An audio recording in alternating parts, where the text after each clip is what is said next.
আসসালামু আলাইকুম প্রিয় বন্ধুরা, আশা করি সবাই ভালো আছো। তো আমিও ভালো আছি। তো আজকে আমরা সবাই মোড়ে আসছিলাম আর কি। তো মোড়ে আইলেই মনে করেন পার্টির ব্যবস্থা এই জায়গায় কেমনে কইতাম না নিজেও। যাই হোক, পরে আমার বন্ধু সিফাত বলতেছে যে নাটক করে আজকে গরুর গোস্তের কিমা করে খাওয়া মতো সমস্যা নাই, ল আমার ভাই। তাই বললাম আর কি আমার বন্ধুর বাড়ি।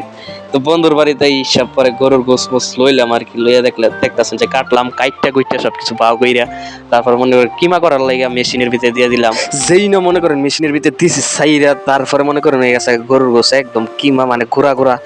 তো এই অবস্থার মধ্যে পরে মনে করেন এই চিন্তা করতেছে যে না, পিএস টিএস কাইটটা একদম মাখায় সাগায় লাই। তো মাখায় সাগায় সেগা মেগায় লাইতেছে মনে করেন একদম সেগা মেগায় একদম মনে করেন এই যে লবণ টবণ চিনি টিনি দিয়া একদম অস্থির ভাই মাহাইতেছে।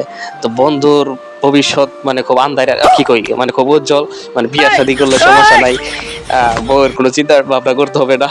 পরে মনে করেন বন্ধু মাহায় চায় সুন্দরভাবে একদম মানে এটা কইতাছে যে একটা কাগজ দিয়া মুখটা বাইন্দা মানে কিছুক্ষণ পর্যন্ত রাখতে হইব এইভাবে। তো এইভাবে রাখলে পরে কিছুক্ষণ পরে মানে অস্থির ভাই তৈরি হতো। এই ফায়দা আমার বন্ধু শ্যামা আইছে আর কি। তো হ্যাঁ সবাই মিলে দিলাম ডর, হ্যাঁ ডরে ফালদা করছে তাল গাছের উঠছে না। পরে আমি কইতেছি যে তগর ভবিষ্যতে মনে কর তগর যে গিন্নি আসবে সেই গিন্নির কোনো চিন্তা ভাবনা নাই, সমস্যা নাই, তোরা কইরা একটা খাওয়াই তার বেশি সমস্যা নাই। পরে দেখতেছেন যে বন্ধুরা রুটি চুটি বাইট যে একদম চেগা বেগা লাইতেছে। তো এইখানে কইতেছে না রুটি ভাজতে বেশি কইরা মানে খাইতেইব আর কি, মানে ভরপুর খাইবো। তো পরে মনে করেন এই যে শিক্ষা বাপের মতো করতেছে, এটি পরে আগুনের মধ্যে দিব, দিয়ে একদম মনে করেন কাঁচা করুম আর কি কই মানে বাইজালুম আর কি, বুঝতেছেন না।